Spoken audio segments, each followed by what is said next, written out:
નમસ્કાર મારા બધા ખેડૂત મિત્રો। તો આજના અમારા નવા વિડીયોમાં સ્વાગત છે તમારું। અને આજે આપણે વાત કરીશું એરંડાની ખેતી વિશે।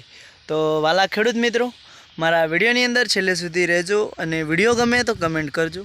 તો ચાલો મિત્રો, હું તમને મારા એરંડા બતાવું છું।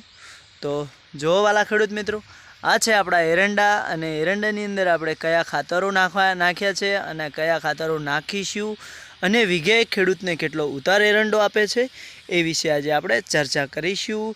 અને સૌથી વધારે આપણે સરકારે આ વખતે 2026માં શું લાભ આપી રહી છે એ વિશે આજે જાણીશું। તો મારા વાલા ખેડૂત મિત્રો, તમે જોઈ શકો છો કે આ છે અમારા એરંડા અને એરંડાની અંદર માળો તૈયાર છે, એકદમ સરસ બંધાઈ છે। અને જુઓ કે આપણા એરંડા વેણાવા માટે તૈયાર થઈ ગયા છે। જોઈ શકો છો કે એરંડાની માળ એકદમ બહુ સારી છે, લાંબી છે ને બંધાવવામાં એકદમ વ્યવસ્થિત બંધાઈ છે। તો ચાલો ખેડૂત મિત્રો, હવે વાત કરીશું તો કે એની અંદર આપણે હજુ બિલકુલ યુરિયા ખાતર વતાડવામાં પણ નથી આવ્યું ને કોઈ પાણી સાથે ખાતરનો ઉપયોગ નથી કર્યો, ફક્ત એની અંદર ઉપયોગ કર્યો છે તો ગ્રો પ્લસ દાણેદાર જે ખાતર આવે છે બટાકાનું, એ ખાતર આપણે પાયામાં આપેલું છે। અને હવે આપણે આને જો કે પાણી આપવાનું છે 2 દિવસમાં, તો 2 દિવસમાં પાણીની સાથે આપણે યુરિયા ખાતર પણ આપવાનું છે।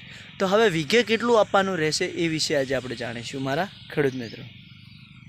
તો કે વીઘાની અંદર 1 થેલીનો આપણે ઉપયોગ કરવાનો છે।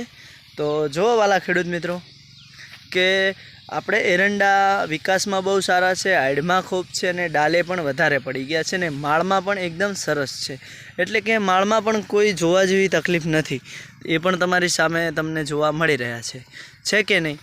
તો હવે આપણે વાત કરીશું તો કે જો મેં એકવાર ગ્રો પ્લસ અને ભુવાસ્ત્ર બંને યુરિયા નથી નાખેલું, ભુવાસ્ત્ર અને ઓર્ગોનિક ખેતીનું ખાતર છે અને ગ્રો પ્લસ છે આપણું રાસાયણિક ખાતર છે, એ બંને મિક્સ કરીને આપણે પાયાની અંદર આપ્યું છે।